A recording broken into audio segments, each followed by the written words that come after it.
নমস্কার বন্ধুরা, মাম্পিস ক্রিয়েশন চ্যানেলে আপনাদের স্বাগত।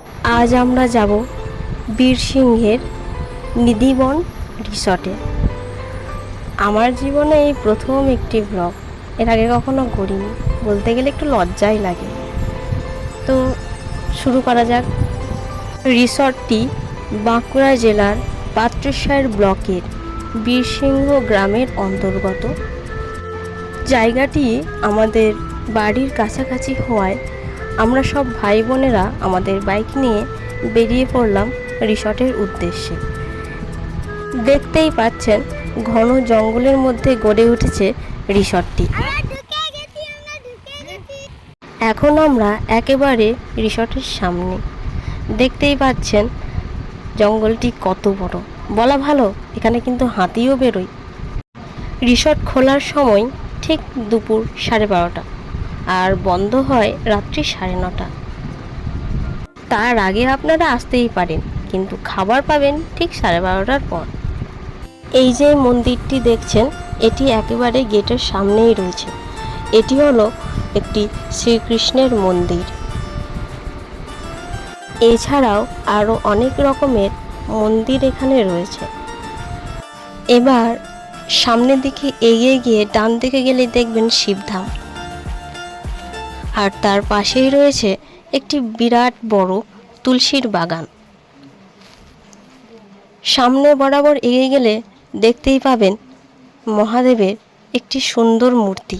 হ্যাঁ, এখানে ফুল গাছের সমাহারও রয়েছে। এবার দেখবেন এখানে মন্দির ছাড়াও রয়েছে একটি পাখিরালয়, যেখানে পাখিদের সুন্দরভাবে লালন পালন করা হয়। এখন যদিও পাখিগুলো নেই। এরপর এই যে লাল রঙের রাস্তাটা দেখছেন, এদিকে এগিয়ে গেলে দেখতে পাবেন একটি সুন্দর পুকুর, যে পুকুরে এখানে মাছ চাষ করা হয়। মাছগুলো ভেসেই বেড়াচ্ছে, ভালো করে লক্ষ্য করবেন। কয়েকদিন যাবৎ প্রচণ্ড বৃষ্টি হওয়ায় রিসর্টের মালিকের বড্ড বড় ক্ষতি হয়ে গেছে। আপনারা দেখতে পাচ্ছেন গাছগুলি ভেঙে পড়েছে, রাস্তাটাও ভেঙে গেছে অনেকটা। হ্যাঁ, এখানে কিন্তু সুন্দর সুন্দর হাঁস পালন করা হয়। রাজহাঁসগুলো বড্ড সুন্দর। এটা বৈদিক ফরেস্ট।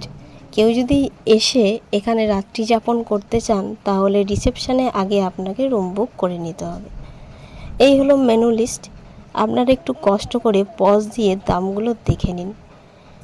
খাবারের দাম অতি সামান্যই, অন্তত আমার মনে হয়নি যে খাবারের দাম খুব একটা বেশি। আর 5টা নামি দামি হোটেলে যে খাবারের দাম থাকে, তার থেকে নিধিবন রিসর্টের খাবারের দাম যথেষ্ট কম। আপনারা নিজেরাই তা লক্ষ্য করে নিন। আমরা প্রায় 7 জনের মতো ছিলাম, আর দুপুর হয়ে যাওয়াতে বড্ড খিদেও পেয়েছিল। তাই বরাবরের মতো আমাদের প্রিয় mixed rice, fish finger, chilli chicken নিয়েছিলাম। হ্যাঁ, আমাদের সাথে রোলও ছিল, আর খাবার হজম হওয়ার জন্য নিয়েছিলাম একটা 7 আপ। খাবারগুলো ছিল অত্যন্ত সুস্বাদু এবং উচ্চমানের, বলতে গেলে কম দামে পুষ্টিকর খাবার। খাওয়া শেষ করে সিঁড়ি বেয়ে আমরা উঠে গিয়েছিলাম দোতলায়। সেখানে ছিল অতি মনোরম একটি দৃশ্য।